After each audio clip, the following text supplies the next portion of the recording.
Mr. Speaker, last week I visited the Middle East, bringing a message of solidarity with the region against terror and against the further spread of conflict.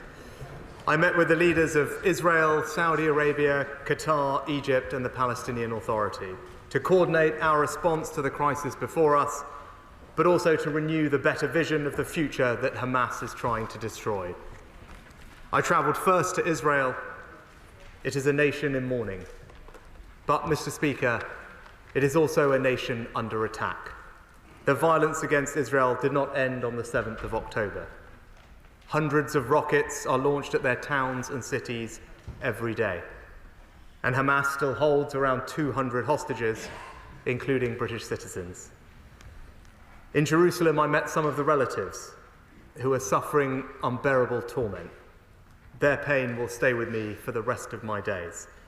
I'm doing everything in my power and working with all our partners to get their loved ones home. So in my meetings with Prime Minister Netanyahu and President Herzog, I told them once again that we stand resolutely with Israel in defending itself against terror. And I stressed again the need to act in line with international humanitarian law and take every possible step to avoid harming civilians.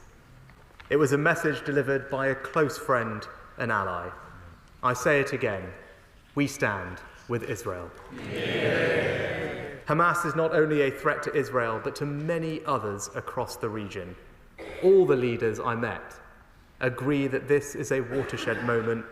It's time to set the region on a better path. Mr. Speaker, I also want to say a word about the tone of the debate. When things are so delicate, we all have a responsibility to take additional care in the language we use and to operate on the basis of facts alone.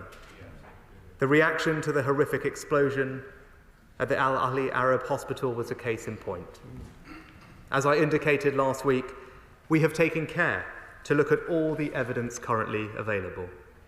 Mr. Speaker, I can now share our assessment with the House.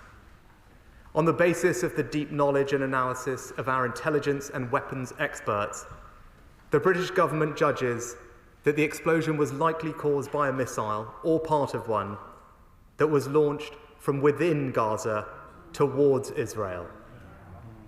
The misreporting of this incident had a negative effect in the region, including on a vital US diplomatic effort and on tensions here at home. We need to learn the lessons and ensure that in future there is no rush to judgment. Mr. Speaker, our support for a two-state solution is highly valued across the region. But it can't just be a cliched talking point to roll out at times like this.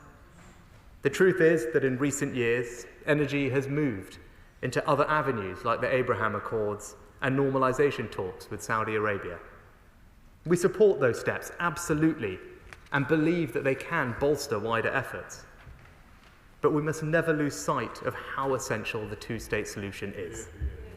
So we'll work together with our international partners to bring renewed energy and creativity to this effort. It will rely on establishing more effective governance for Palestinian territories in Gaza and the West Bank. It will also mean challenging actions that undercut legitimate aspirations for Palestinian statehood. Mr. Speaker, Hamas care more about their paymasters in Iran than the children they hide behind. So let me be clear, there is no scenario where Hamas can be allowed to control Gaza or any part of the Palestinian territories. Mr. Speaker, we have seen hate on our streets again this weekend. We all stand in solidarity with the Palestinian people. That is the message I brought to President Abbas. But we will never tolerate anti-Semitism in our country. Calls for jihad on our streets are not only a threat to the Jewish community, but to our democratic values. And we expect the police to take all necessary action to tackle extremism head-on. Mr. Speaker, this is a moment for great care and caution, but also for moral clarity. Hope and humanity must win out against the scourge of terrorism and aggression.